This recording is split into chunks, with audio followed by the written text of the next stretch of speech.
Crash Team Racing is around the corner, but I want to ask the question, will it be a success? And why did Activision want to remake another Crash game so soon after the previous? Let's talk about it!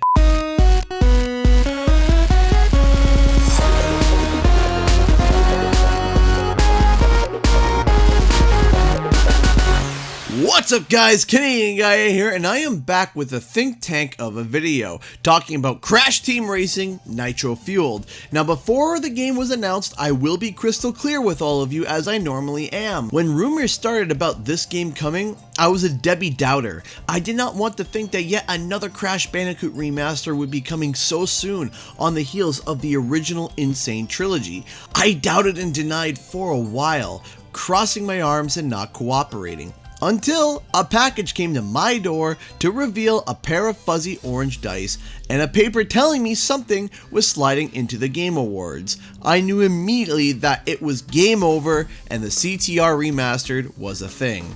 Hey, nice dice!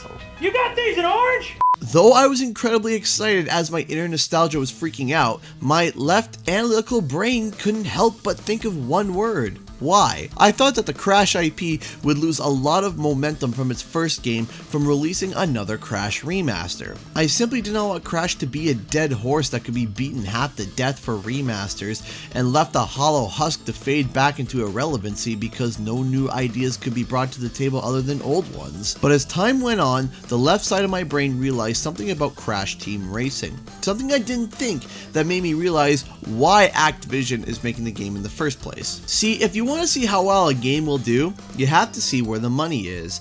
If you can get a gauge of where money is, you can bank that video game companies will flock to it. Crash Team Racing is actually coming at a perfect time because of one single thing. The current market has almost no kart racers. Now, picture with me, in today's current mindset, there is only one major kart racing game. That is, of course, Mario Kart. Mario Kart has dominated the marketplace when it comes to kart racers. Looking across Metacritic, a site that takes user and critic reviews and averages the score out of 100, Mario Kart is in the top for almost the whole page, except for a few other games. One of the games that comes to the top is Diddy Kong Racing, which we haven't seen anything of in a long time. But want to know what the other game is? You're right, it's Nickelodeon Racers! Just look at that beautiful score! Mwah! Magnifico! Jokes aside, it's the original Crash Team Racing. In fact, if you were to compare the two games that were competing with each other at the time, Mario Kart 64 and Crash Team Racing, Crash scored a higher score in both the critic and user score in comparison to Mario Kart 64. So back then, Crash was able to go toe-to-toe with the Italian plumber. To this day, however, Mario Kart has basically absorbed the market almost entirely when it comes to kart racers. Most kart racers that came out in the previous generations were all kind of mediocre, with the only games popping up to the top to even come close to competing with Mario Kart in the modern market being Mod Nation Racers and Sonic Sega All-Stars Transform. But even they could not dethrone nor compete with Mario Kart. The amount of dominance this game has in the kart racing genre has been a huge effect on the market. On current gen consoles that are outside Nintendo's, there has only been 4 kart racers released that are not indie titles. But here they are, and wow, don't they look just like quality products? I mean, it looks like all the resources have been invested into these. Hey, wait a minute, where's the best one? Oh, there it is!